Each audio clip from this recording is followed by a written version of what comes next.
the philosophy of questions and answers. Politically and theologically, the human mind is in bondage, but constitutionally and spiritually, it is a free deity. Its thoughts, regardless of the barriers of time and space, fly on swiftest pinions everywhere. Everlasting mountains, though piled up and lost in clouds, are but playgrounds. Thoughts and good minds are angels. The mind, fearfully and wonderfully made, composes itself in harmony, and like a demigod, commissions its thoughts to do the outdoor work. By sober reflection, who can trace the roving of thoughts? Thoughts, the mind's children, play in nature's fields.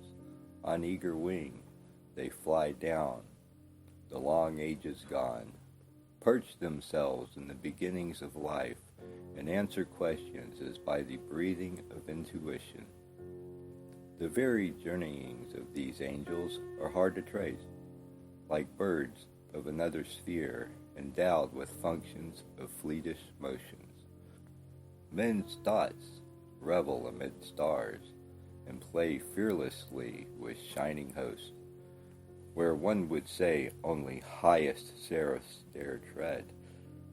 Meanwhile the mind, clothed with physical vesture, sits in judgment upon the tales of thought, pronouncing them good or evil, and by inward law of justice eternal. In great and good minds, all thoughts are harmonious and meek, but thoughts of small minds fret and strut like puppets in a showman's box. Taking the risk of shocking your experience, I begin with the affirmation that the human is possessed of no power or function whereby to conceive or suppose things and ideas which do not essentially exist. I do not believe that man can fancy impossibilities. Every human thought begins with the essence of truth, and yet on either side of this mighty river of torrential truth, you will find noxious weeds of diminution or of exaggeration. In all inferior stages of human growth, you will observe persons born with proclivities either for diminishing or else exaggerating things, which produce ideas. Diminishers are called skeptics, exaggerators idealists. The former dwells in facts, the latter in principles. Those unjustly termed skeptics believe only in the finite, in things cognizable by means of the senses, while believers are skeptics in a matter of fact, and concern themselves only with the infinite, in ideas of the unlimitable and boundless. Error, so called, is to be found in large infinitesimal proportions. On these two sides of life, each mind starts from the central depot and rides directly opposite the extremities of the universe. What men term imagination, I deem the mind's power to body forth prophetically the forms of things unknown, things which live inherently in the constitution of the soul, but which may not have met their corresponding symbols in the external world. The idealist entertains primarily the church and the state of his mind. Picture and statue exist first in the artist's mind. In the mechanic's mind, the first railroad was laid, the first steam engine built. There was therefore a time when church and state, statue and picture, railroad and locomotive were simply unsymbolized ideas. The skeptic, the men of the finite or facts, stigmatized them, imaginations. Many a merchant mourned a contemptuous pity over the steamboat fancies of John Fitch and Robert Fulton. The first steamboat was built and launched and propelled up and down a broad river of reflection in John Fitch's, or more particularly Fulton's, mind. Time was when this steam phantom excited the ridicule of sensuous minds. But do you say this phantom has not come into practical life? If so, I reply, the most extravagant imaginations of Fulton are surprised by the commonest engines of the workshop. You must not accuse me of skepticism, but rather look within and condemn yourselves. I doubt what the world believes in many things, because I behold so much which I cannot doubt. If I were to classify the three departments of human thought, I would say that man is an indefinite world, situated between the finite and the infinite. Or, there are three worlds in which his thoughts may eternally roam and be gratified. Man is to himself an indefinite sphere, and thus all our knowledge is ourselves to know. This is the only knowledge that can humble the mind. It is the knowing to a certainty that we are ignorant. Thus, therefore, self-knowledge is a reverent vow. As to the presence of some God both strange and undefinable, but pride comes with the outward, finite sciences. Give a man to feel that he knows the science of the stars, astronomy, and forthwith he straightens his spine when before his fellow men. Give him to know the science of the earth, geology, or the science of quantities, mathematics, or the science of qualities, chemistry, or the science of solids and surfaces, geometry. And straightway he becomes a child of vanity and ambition. Especially this true for the minds which only know the fragmentary facts of these sciences, a sort of smattering of information, such as floats upon the surface of modern newspapers and periodic literature, but mingle with these sciences and fundamental principles of self-knowledge, and you humble the mind in reverence before God and its being, and the true humility is inevitable.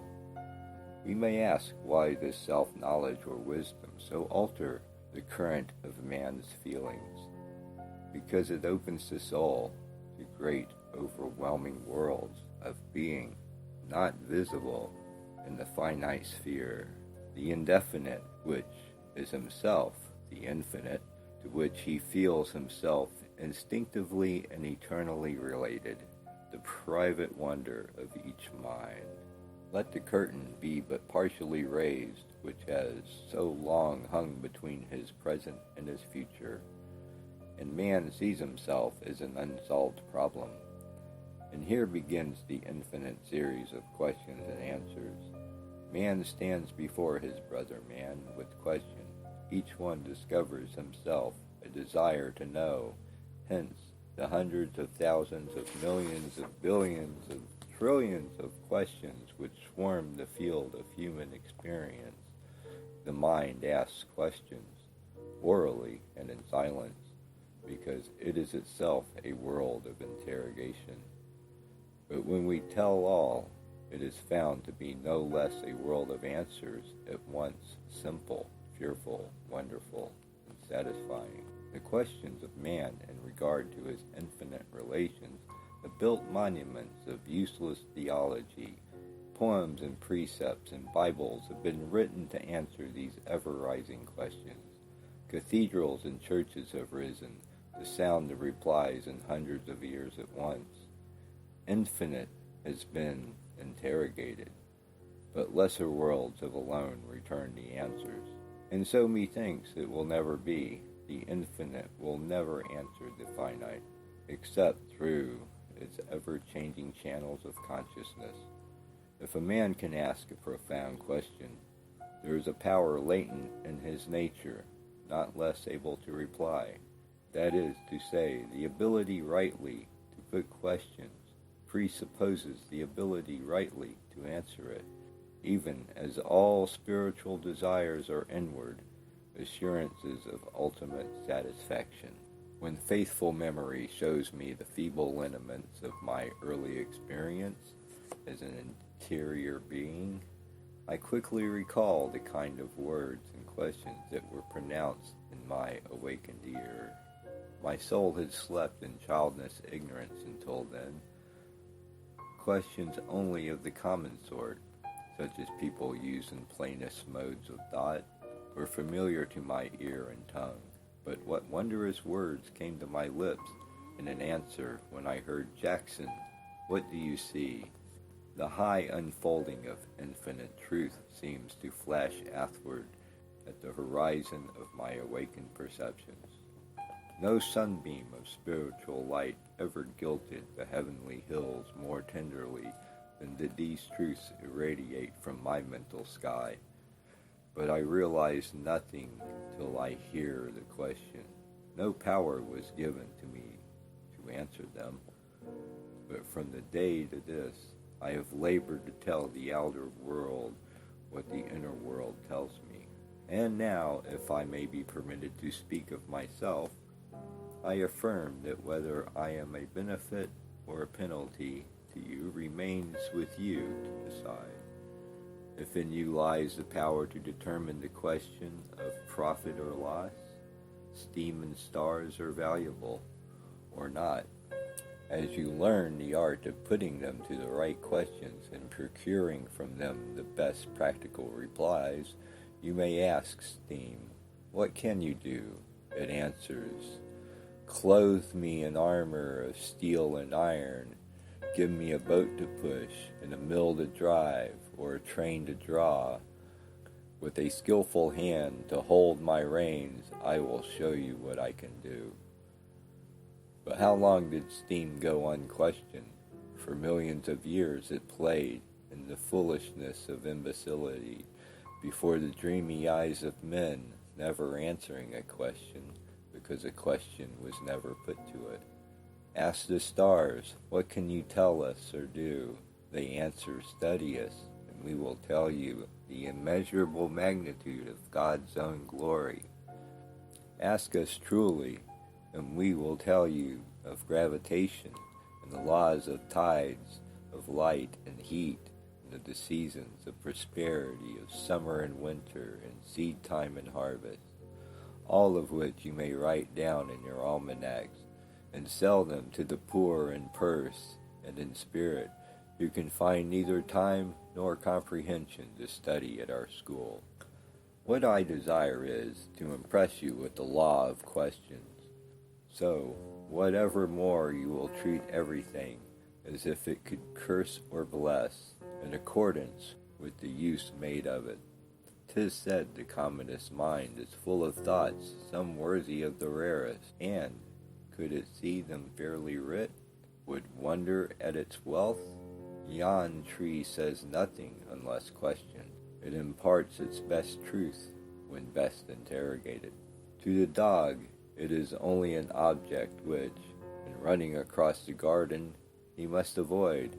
To the intelligent botanist, it tells great chapters of secrets. To the untutored Indian, it is good or no good, according to the fruit it bears.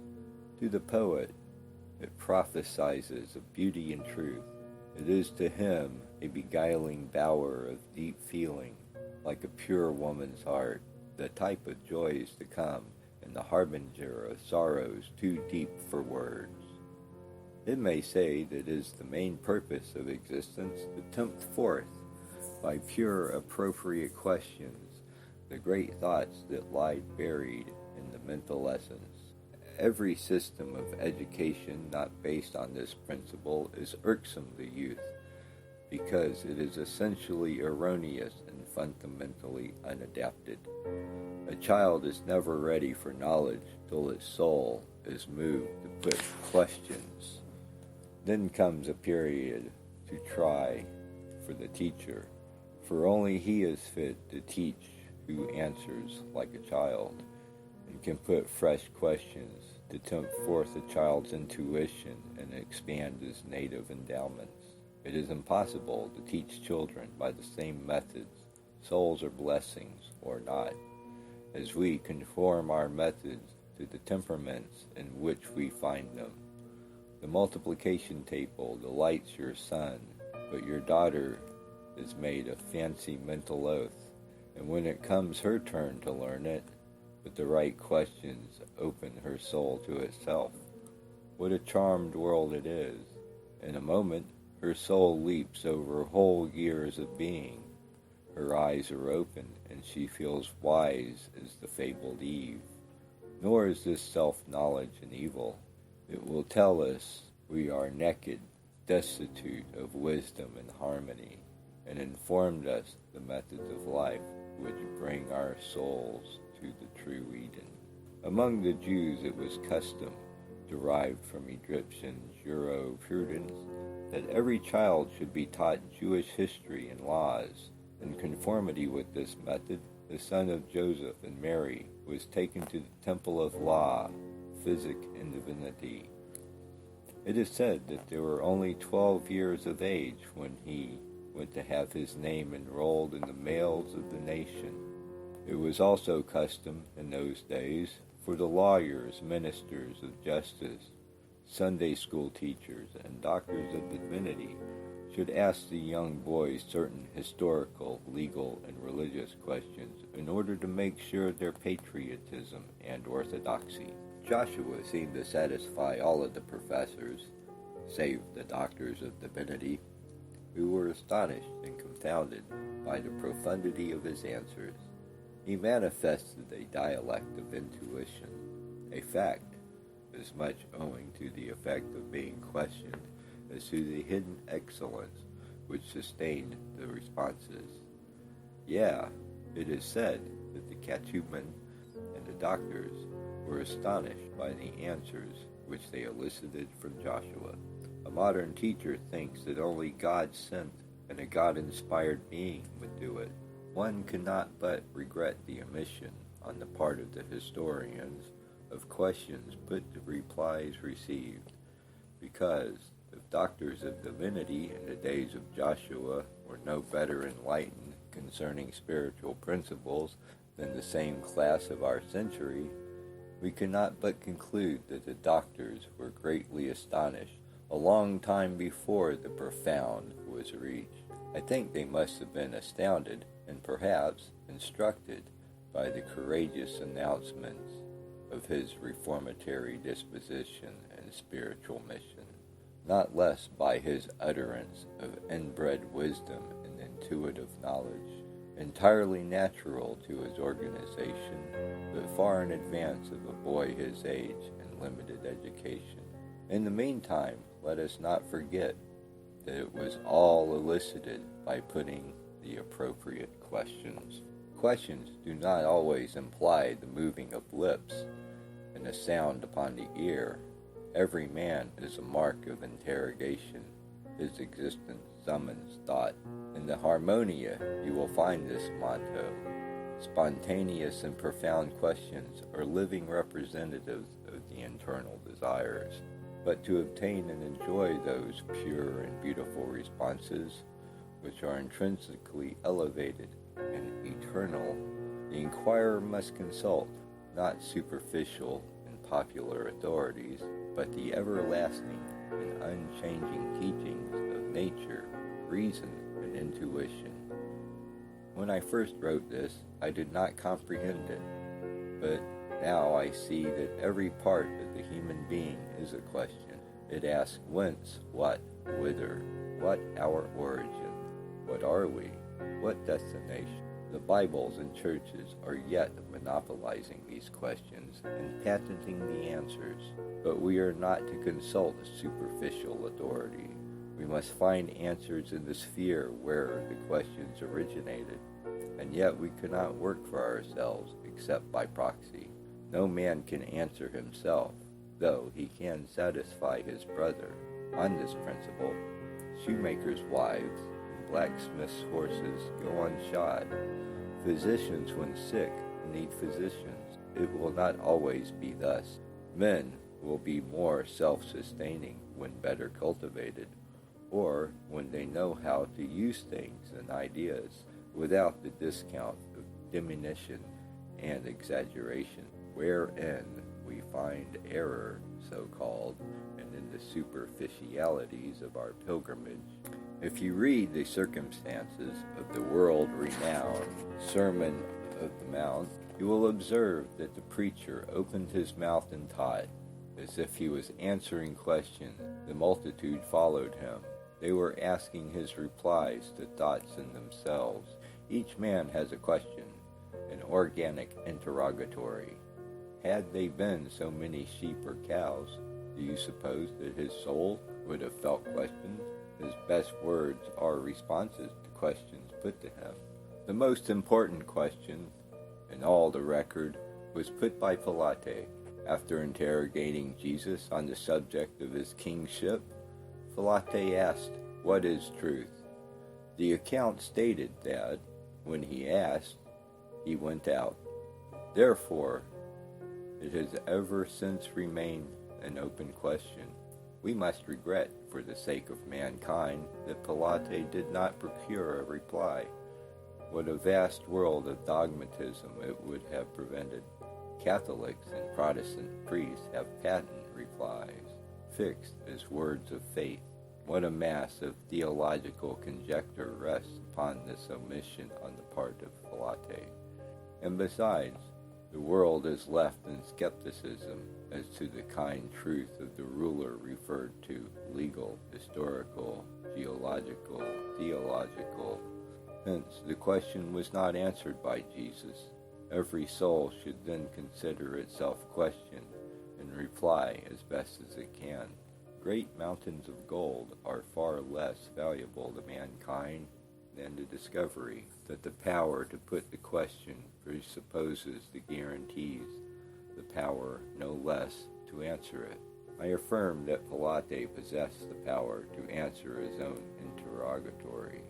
But, as it is a law of nature that the acorn shall precede the oak, even so, and by virtue of the same law, do questions of time long precede their answers. If a soul can summon no power to satisfy its questioning today, or during its generation, nor yet in the next 100 years, the time will nonetheless surely come when it may do so with ease. And not only so, but realize an ability to ask for the greater knowledge and higher wisdom, to find which the mind will consume the hours of eternity as they roll around the wheel and continue thus happy progression toward the unattainable infinite. What is truth? Asks Pilate. Now it depends entirely of his meaning as to whether he could himself answer 1 hour, 1 year, and 5, and 1,000,000, because if he meant all truth, he then asked an eternal question, and the answer, through his own soul, could come in a period not less interminable. And yet, as, from his undeveloped state, he could have not meant all truth, for only a God could intelligently put a question so profound.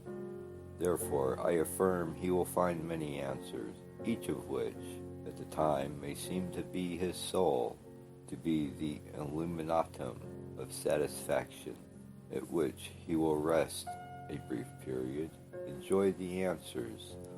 But presently the ability comes to put questions yet more profound in the directions of being, and thus it is, by a method of spontaneous inward propulsion, his soul, ever unfolding in the grace of life, progressed through interminable series of degrees of wisdom and knowledge. For myself, I say the reverence of my soul is deeply affected by questions put to Jesus, for I doubt whether anything else could so impressively tempted forth the rich excess of spiritual beauty and characterized his responses. Plato felt questioned by all mankind, and so he answers, all things are for the sake of the good, and all the good is the cause of everything beautiful. And the world, in some cultured parts, felt so charmed with the Greek's wisdom, it returned the compliment. If Jove should descend to earth, he would speak in the style of Plato. Plato felt the world's needs, felt its questions, and gave his life to render the service thus demanded on his opulent nature. It had been said, he kindled the fire so truly in the center of life that we see the sphere illuminated, and can distinguish poles, equators, and lines of latitude, every arc and node, every theory on average, so modulated that you would say the winds swept through this rhythmic structure, and not that it was brief exemplar blotting of a short-lived scribe. The purity of truth, of answer, depends upon the quality of question. Soft answer turneth away wrath. It is true, but a soft reply can be made only by souls who feel their charity question. Each man is capable of rendering high service to humanity, but whether humanity gets it from him or the reverse will ever remain for the world to decide. Man is able to work, but he must be made to see the occupation for which is good for all, or being born for action of some sort, he will perform the inharmonious part, enslave a man, and by virtue of his degradation, he will return and enslave you. Do injustice, and you will suffer it. For questions and answers, like cause and effect, essentially correspond. Now here I am, acting faithfully in accordance with my personalities and its boundaries. If you know how to use me, as my nature prescribes, I shall then yield you a permanent benefit. But if, in your ignorance of yourself, and therefore of me, you do not put me to the best service, you will soon feel the penalty. This penalty, nevertheless, is a benefit, though of a negative character. It will not teach you truth, but of an error committed, and teach the method of escape. The tree is true to itself, and I to myself. If I know enough of myself to put the best questions to that tree, it will yield me the best lessons to benefit, lessons which the woodman does not get, nor the bird that sings upon its boughs, neither the squirrel that feeds upon its fruit. Yet there remains to the woodsman, the bird, the squirrel, other benefits in the tree to obtain, which I have neither disposition nor the power. Thus the same tree, when tempted forth, will serve the benefit 100 individualities, 100 forms of matter, the earth, the water, the atmosphere, the birds, the quadruped, and mankind. Its power to do this, however, lies not in so much in itself, but as in its interrogators. I will go into the desert and dwell among the ruins, said Volney, and will interrogate ancient monuments on the wisdom of past times. He asked the past for its history of evil in the world, and it answered him. If you perceive not my meaning, because of the new dress my thoughts have assumed, you will nevertheless get something. What I mean to mean you may not see, but you are very likely to see what I do not, and you might impart to me, in the next hour, that which I have no power to communicate. The pathway to one truth, perhaps I can show you, but while on the path myself, in service of pointing out the road to you, I may suddenly learn a new truth, admonishing that this is not the road for me to travel. Or I may behold additional reasons why I should not fail to pursue it, and reasons also why you should not. I define to your mind my position, but if you cannot see my reasons, nor legitimacy of my position, in you lie the power and the liberty to go on without me. As the new path breaks upon you, and you fail not to best employ all you have and meet, even so you may obtain bread from what, in the distance, appears to me to be stones, and health also from what I call poison and disease. The cicada plant yields honey to the bee, who instinctively knows how to question it. To man, it would yield bitterness and death. The bee questions the flower, and the man the bee, which answers through geometrical avenues, bleeding forth at every pore of life elements and sweetness. Let each, therefore, be himself, but if he would help his condition, he must use his neighbor well, for, at most, we can help ourselves only by proxy. The web of life is to be spun, and man, like a spider and a silkworm, must work from within. The benefits of individualism, so manifold, so complicate, escape the consciousness for those who depend too constantly upon eternals for sympathy and support. That we are benefited by everything without and within, in proportion to the justice in which we treat it. It is not yet practically recognized on earth. I say justice because it is superior to all humanities, to sympathy, benevolence, philanthropy, for justice comprehends all, and is, therefore, the highest manifestation of true religion. Yon-aged oak, solitary, stalwart, and grand, has not yet declared itself to the world, because simply the world has not known how to question it.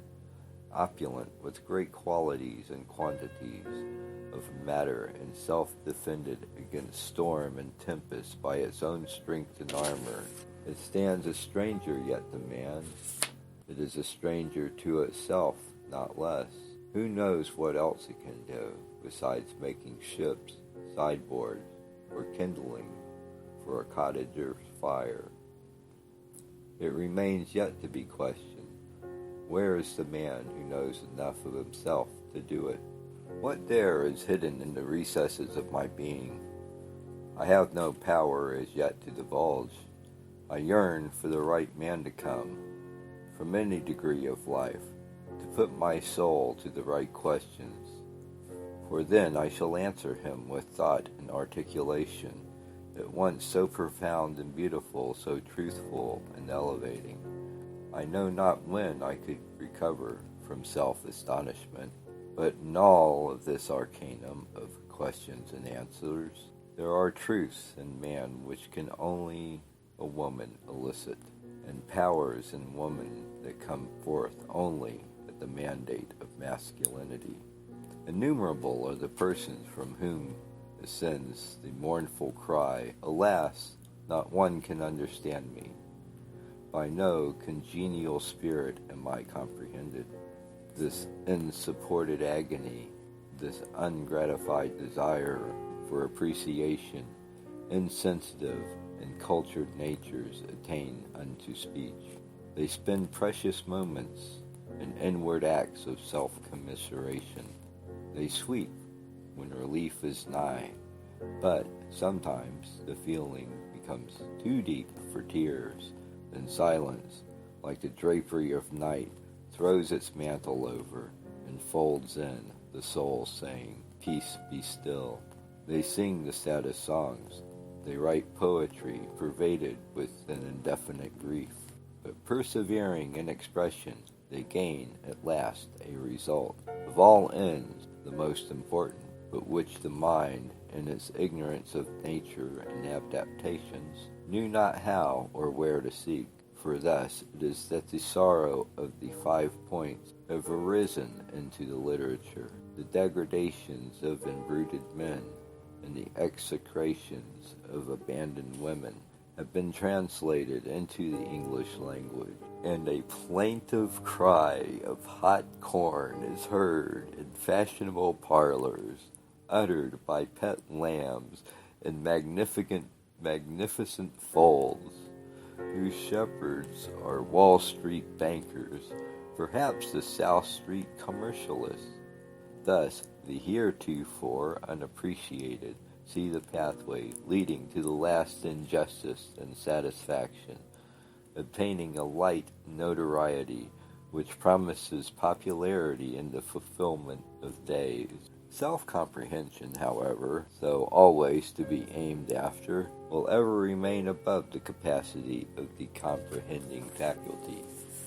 Even so, reason cannot tell what reason is, but what it is not, that it can easily decide. What men call conscience, the summary conclusion of all functions of mind, I term justice. But what justice is, no man's mind can determine. But in injustice, this faculty is quickly decided.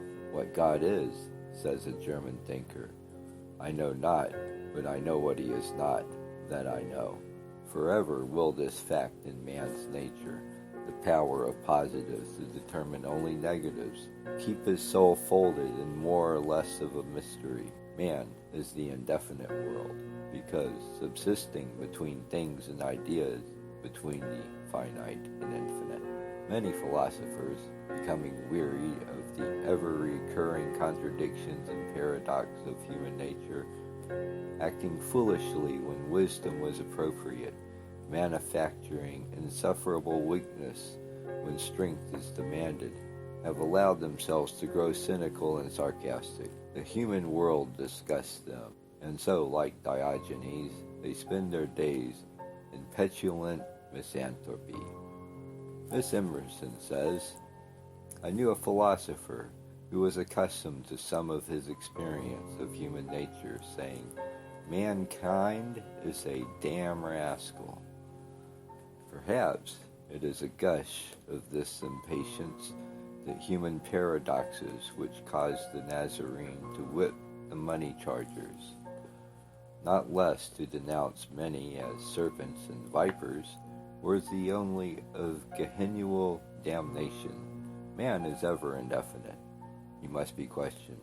No sooner do we suppose ourselves fully analyzed and finally classified by some new phrenology or anthropology, than we suddenly break out in a fresh spot, provoking ourselves and our dogmatizers equally, with new material exhibitions, with new characteristics for which no science, no religion, no Bible has provided laws and adequate explanations, and so in spite of all arbitrary restrictions and canonical injunctions against self-reliance, we are peremptorily thrown back onto our own center to begin another series of questions and answers toward self-comprehension.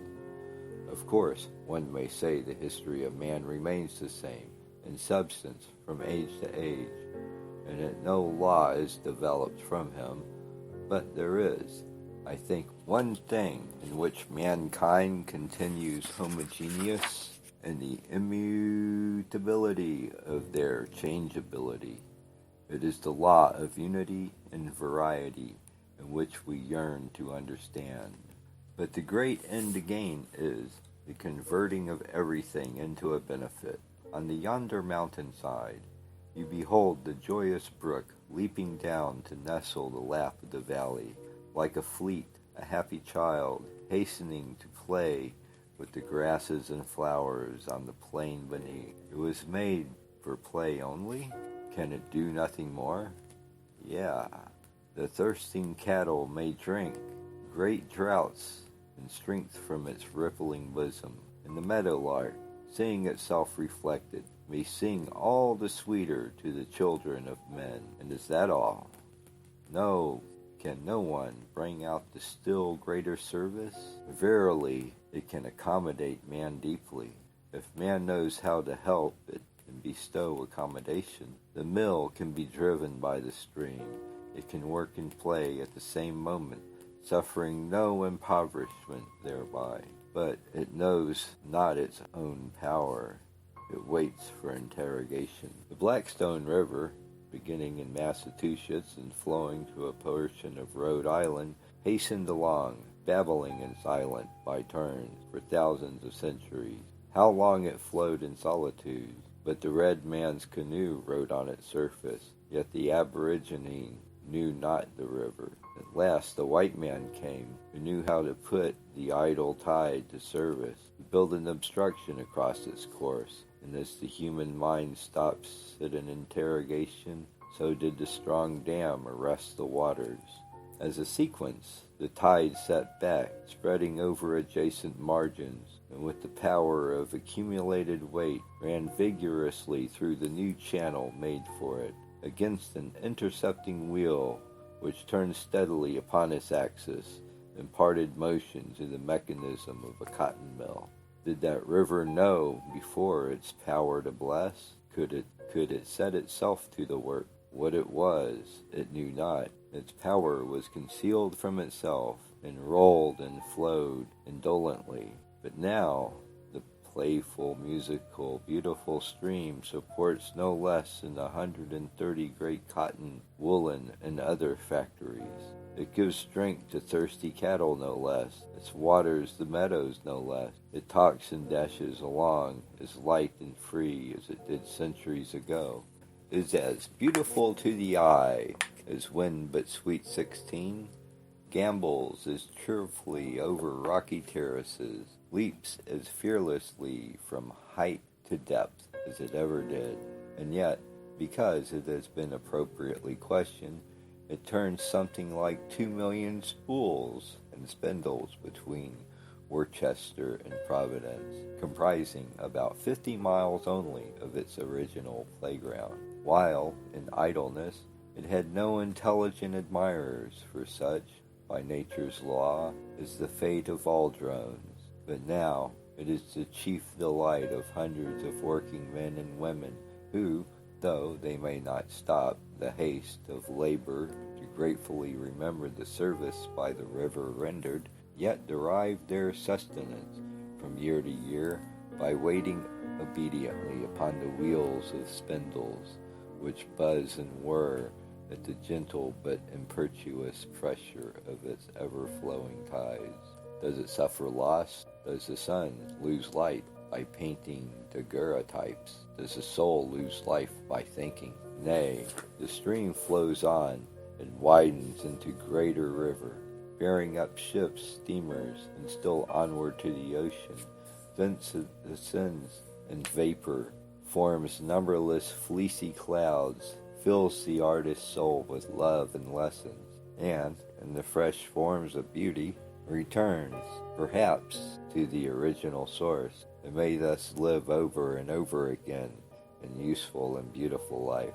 And so it works in its waywardness, and plays with powers it knew not, bright as the birthday of flowers, threading its way through the feathered grasses and along vernal verdant plants, boisterous in places as the Delaware, in spots as beautiful as the Hudson, and almost more industrious than the famous Merrimack. So too is man idle, till the world interrogated his nature by putting the right question to the right time and in the right manner. A human mind may be measurably revealed to itself. In this art lie all true methods of education. Know thyself, said Pope, presume not God to scan. There is rich wisdom in such counsel, because to be intelligently introduced to one's own soul is to give reverently into the presence of all God and soul can ever realize. Then there is no deeper, no wider, no higher revelation, but the soul cannot question itself. Man must put the questions to nature.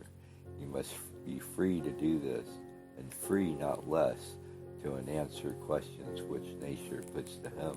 No trammeled and bigoted sectarian, heathen, or Christian can be free to do either, and so such offended the law to take the penalty of injustice, because meanwhile worldwide suffering through the ties of inseparable sympathies. All past catechisms contain questions put by the world, and yet in its teens, and therefore be pardoned by the maturer era. But what questions now appear? Who shall ask? Who shall answer?